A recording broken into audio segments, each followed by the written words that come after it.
আজকে ভিডিওটা অন্যরকম। দাঁড়িয়ে আছি একটি কবরস্থানে। যদিও এই কবরস্থানটা দেখতে অসাধারণ সুন্দর। বলা হয় আমাদের পুটি ইউনিয়নের একমাত্র কবরস্থান যেটি অত্র ইউনিয়নের মধ্যে সবচেয়ে সুন্দর এবং বড় একটি কবরস্থান। এর পাশে আছে ঈদগাহ। আপনারা দেখতে পাচ্ছেন এই কবরস্থানটি এত সুন্দর, এত পরিপাটি, এত সুন্দরভাবে গুছানো, যেটি দেখলে আপনারা অবশ্যই নিজেরাও মুগ্ধ হবেন। তো আজকে এই সুন্দর কবরস্থানটির কোথায় এবং এর বিস্তারিত এবং এর প্রাকৃতিক সৌন্দর্য এবং এর সকল কাঠামো আপনাদের সামনে ভিডিওর মাধ্যমে তুলে ধরার চেষ্টা করবো ইনশাল্লাহ। তো আশা করি আজকে এই ভিডিওটি নিয়ে, এই আনকমন ভিডিওটি আপনাদের কাছে ভালো লাগবে। তো সম্পূর্ণ ভিডিওটি আমার সাথে দেখতে থাকুন এবং বিস্তারিত জানতে থাকুন।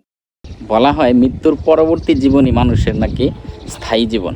তবে আমরা মানুষ মরার পরে যে জায়গায় নিয়ে মাটি দেই, ওই জায়গাটা যদি বন জঙ্গল হয় তাহলে আপনার কাছে কেমন লাগবে? আসলে নিজেদের যারা জীবিত অবস্থায় আছে তাদের ওই জায়গায় যেতে ভয় লাগে, কিন্তু এই কবরস্থানটা একবারে ভিন্ন। আপনারা দেখতে পাচ্ছেন যে এটার পরিপাটি, এটা সৌন্দর্য এত যে এখানে আপনি মানে আসলে আপনার মনের যে প্রশান্তি, মনের যে শান্তি, সেটা আপনি অনায়াসে পেতে পারেন। এটা হচ্ছে কবরস্থানের ভিতরে করা একটি রাস্তা। দেখেই বুঝতে পারছেন যে যারা করেছে তারা কতটা রুচিবোধ সম্পূর্ণ কবরস্থানটির ভিতরে গিয়ে দেখলে মনে অন্যরকম এক প্রশান্তি কাজ করে। সত্যি মনোমুগ্ধকর পরিবেশ এবং চারিদিকের পরিবেশটা অসাধারণ। আমরা ভিডিও করতে গিয়ে নিজেরাই মুগ্ধ হয়েছি। আর এই হচ্ছে কবরস্থানের পাশেই থাকা একটি ঈদগাহ, যে ঈদগাহটি আমাদের পুটিয়া ইউনিয়নের সবচেয়ে বড় ঈদগাহ নামে পরিচিত। এই কবরস্থানটির নাম হচ্ছে জান্নাতুল বাকি কবরস্থান। অনেকে আবার এই কবরস্থানকে তেলিয়া কবরস্থান বা তেলিয়া ঈদগাহ নামেও চেনেন, যা আমাদের পুটিয়া ইউনিয়নের সবচেয়ে সুন্দর, পরিপাটি এবং সবচেয়ে বড় কবরস্থান ও ঈদগাহ।